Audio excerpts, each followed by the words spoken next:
So, for some background, my cousin has been going to university in our state and had her own housing, but she lost her job during the virus, and her parents are not able to provide her monthly expenses because of financial problems. My aunt and uncle approached me to let my cousin stay with me until she gets a job, pointing out that my brother-in-law, also going to university, stays with us. Now, my brother-in-law pays, and 20% of utilities. So, after discussion with my husband, we agreed to let my cousin stay with us until she finds a job. Well, she made absolutely no effort to find a job, and is living rent-free for the past 7 months with us. I had noticed that my brother-in-law was wary whenever he was around my cousin, and didn't seem to like her much, which I thought was due to the fact that she got to live for free while he still had to pay for his share. I found this very unfair on brother-in-law, and spoke to my husband about it, but he simply told me if I kicked my cousin out, then my family would be terribly mad at me, and if I was willing to risk that, and I was not. Until yesterday, when my brother-in-law came to me and said he needed to talk. I thought he would finally confront us about the unfairness of the situation. However, my brother-in-law was not concerned with the rent situation. Apparently, my cousin had approached him multiple times over the past 7 months to get together with him, and was rejected owing to a simple reason. My brother-in-law is gay. He has not informed my in-laws, who are very religious yet, so the only people who know are me and my husband. He politely rejected her each time. She was not ready to take no for an answer, and had repeatedly asked him out, and recently started to get handsy with him. He told me that he wanted to inform me first because she was my cousin, and my husband was extremely protective of his brother. I was ashamed and angered at her behavior. My cousin and husband were both out at the time. On my husband's return, my brother-in-law relayed the whole story to him, and by the end, he was fuming. As I suspected, on my cousin's return, he told her to pack her bags and leave. On being told why, she tried to deny it at first, but then became angry and started cursing brother-in-law. She then turned to me, and I told her that the house was my husband's, and he decided who stayed in it. I drove her to an Airbnb, which I paid for 2 weeks. On returning home, my husband had calmed down and asked me if I was upset, and I said no, because my cousin should have known that inappropriate behavior would not be tolerated. Well, today my aunt called saying I was heartless for abandoning my cousin. I explained the situation, and she said cousin was being childish, and I should pay her rent for not accommodating her. I told her that maybe she needs to return home, and hung up on her. But I feel bad because my cousin has worked hard to earn a scholarship, and her family's financial condition was poor. Am I the a-hole? Not the a-hole. S-harassment shouldn't be tolerated. It's as simple as that. It's been 7 months, and she's made no effort in finding a job because of how cushy her life is at the moment. Her mom had no right to get mad at you, especially since you've been nothing but kind to her. She took advantage, and that's her own fault. Not the a-hole. Actions have consequences. First of all, sounds like she was S-harassing your brother-in-law, which is 100% not okay. Your brother-in-law is contributing, and having her around would make him uncomfortable in his own living space. Secondly, it's not your responsibility to financially support her. It's great if you can, and I understand she may have been dealt a crap hand, so you would want to. I feel like you've done more than enough, especially the 2 weeks Airbnb. That's extremely generous. And to top it off, your husband was completely okay with letting her stay regardless of fairness until brother-in-law came forward, just to keep the peace with your family. That shows how understanding and generous your husband is, and that he wouldn't be kicking her out if it wasn't something he genuinely felt was appropriate. Not the a-hole. I would have chucked her after 2 months of not trying to find a job.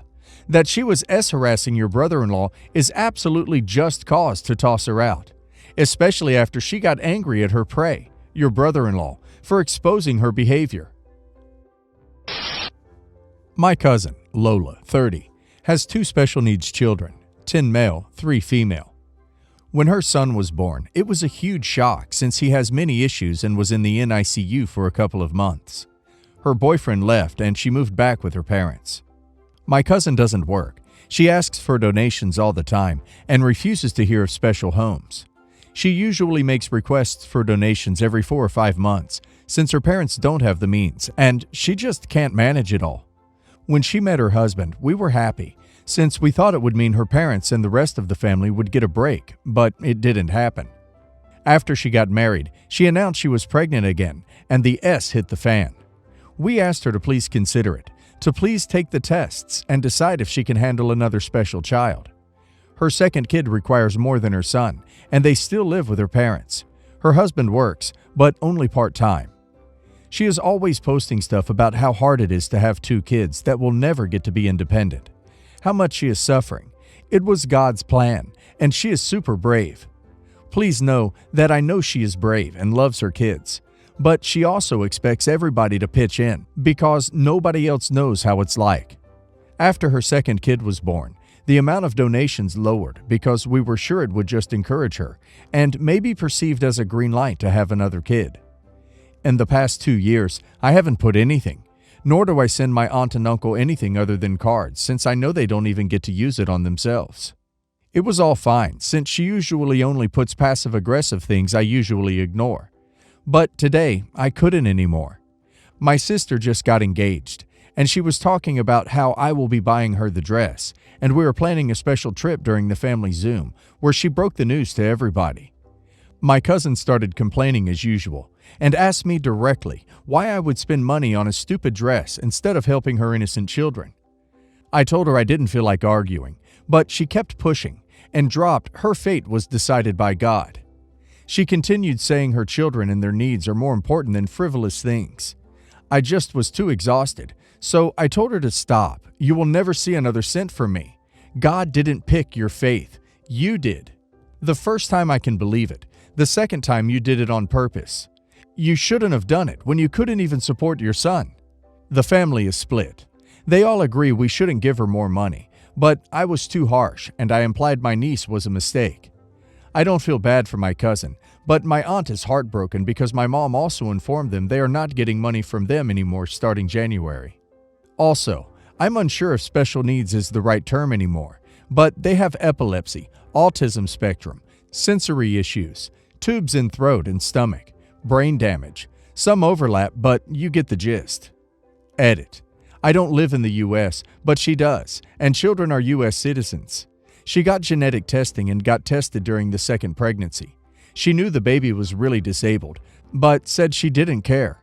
She refused to get aid until people stopped donating.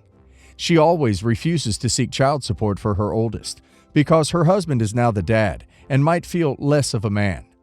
Her husband only works part-time because he needs time for his family and his hobbies. The comment about the resident for the oldest is not my assessment. It is the recommendation from many professionals. They are supposed to be taken care of by someone prepared for it, but my cousin says no one can do it but her. They live with her parents, who have drained their retirement and savings, but they want to move. My cousin is not disabled in any way. She simply is like this. My aunt and uncle rent. They just want to move. As for my wedding, it was a small drama, but I was done with her. I invited them and suggested I either get them help over here, a special traveling nurse or carer, or we sort it out here. Then they could maybe manage to come for it. My cousin refused that and said traveling was not possible for the kids. I said okay and thought it was over. Then she contacted me saying she needed money to pay someone to stay with the kids. I told her to send me the contact information and I will pay them directly. I won't bore you, but she didn't like that and ended up not coming. I knew the kids couldn't come to the party or the ceremony, but my initial idea was for them to be included in other things, not as stimulating.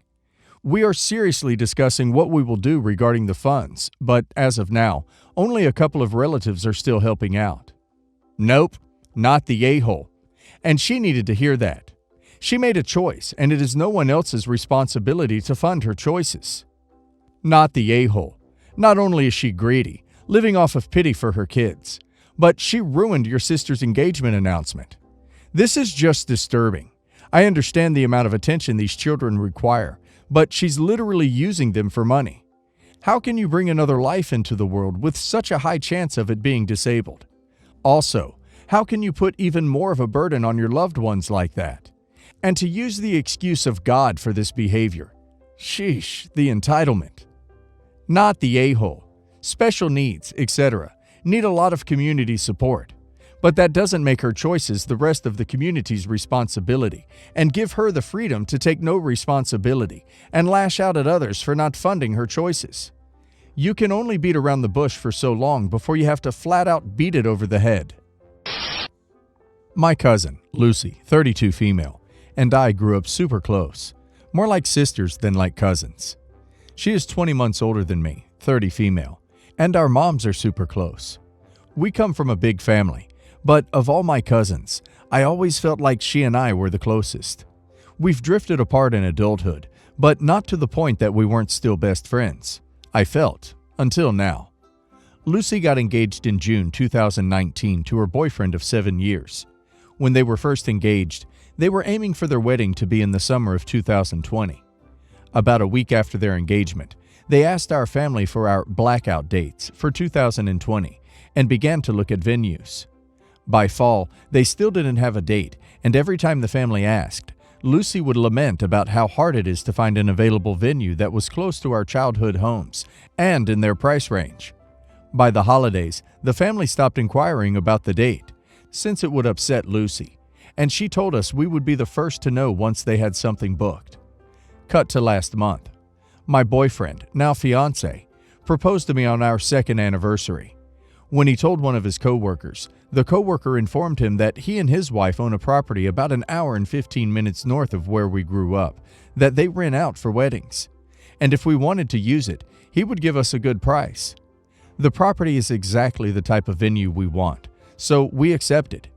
When I told Lucy about my fiancé's co-worker, she said she would not be interested in getting married there because she wants to get ready in her childhood home, so it was too far.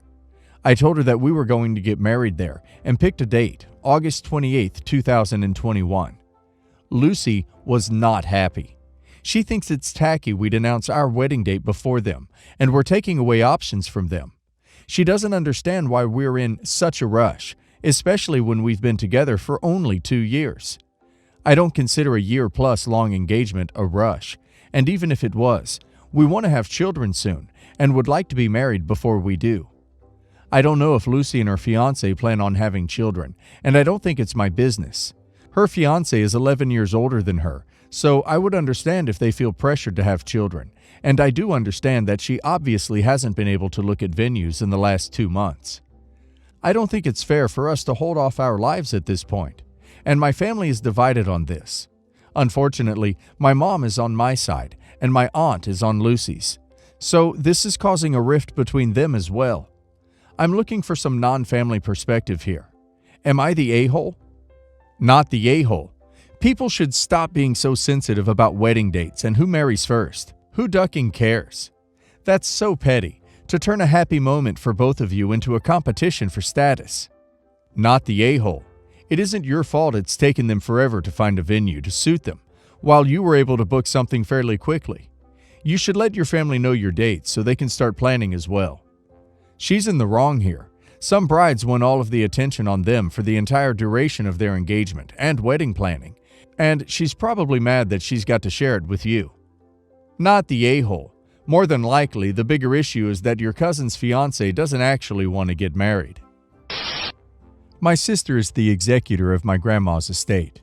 Me, my sister, and our cousin are the only beneficiaries of the estate. Me and my cousin live out of state. My sister took advantage of the opportunity to mismanage the estate and steal a lot of money. For example, she lived in my grandma's house rent-free with her boyfriend for 2 years. She paid the mortgage and utilities out of the estate account.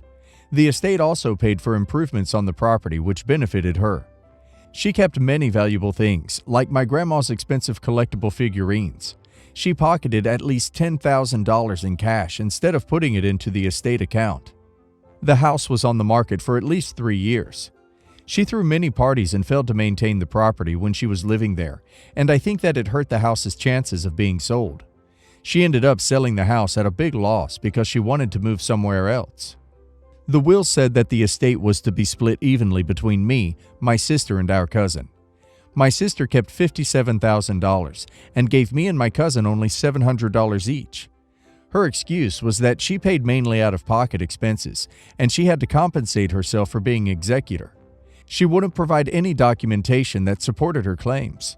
She raided the estate account, and now there's only $700 left, which is my share that I won't cash. There's more to the story, but I hired a lawyer to fix this situation. My sister should have been paying rent to the estate, and she should have done many things differently. My cousin wants nothing to do with this lawsuit. The rest of the family is angry with me for dragging my sister through this. They're telling me that my sister did everything right. They called me greedy and begged me to drop the lawsuit. Literally no one is on my side except my husband, and now I'm second-guessing my decision to sue my sister. Am I really the greedy and unreasonable one? Am I the a-hole? Not the a-hole. If, and this is a big, important if, you're absolutely positive that what you've lined out here is a true and unbiased accounting of events. If you sue her, you will be required to explain and document these statements to the satisfaction of some pretty high standards.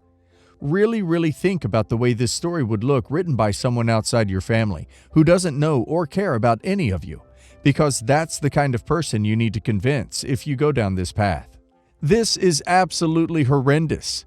I'm no expert at legal matters, but this is obviously very wrong. The will said to split evenly among you, her, and your cousin. She didn't do so and took advantage of her being the executor. It's like she didn't even try.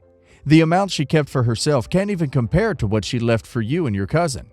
You have every right to sue her. If you sue her, you will be required to explain and document these statements at the satisfaction of some pretty high standards. The good thing about this, from OP's point of view, is the executor is required to keep records, while the cash might be an issue. What cash? Sis would have to admit if it was there and she took it, but not everyone is a good liar. The repairs are almost impossible to consider a misuse, unless Sis took the repairs with her. Example, bought new appliances and took them. Collectibles might have some legs, but might not get what she thinks for them. Expensive does not mean has a secondary market that is easy to offer up as proof of loss.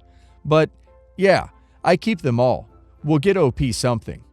I paid the mortgage out of the estate account, but lived there and did not pay rent. That's much easier for OP to substantiate, and pretty clear-cut unjust enrichment. That OP received a check for $700, and Sis one for $57,000. Again, very easy. Sis will have to prove she spent her own money on the house. OP doesn't have to prove anything beyond her check was $57,000. My check was $700.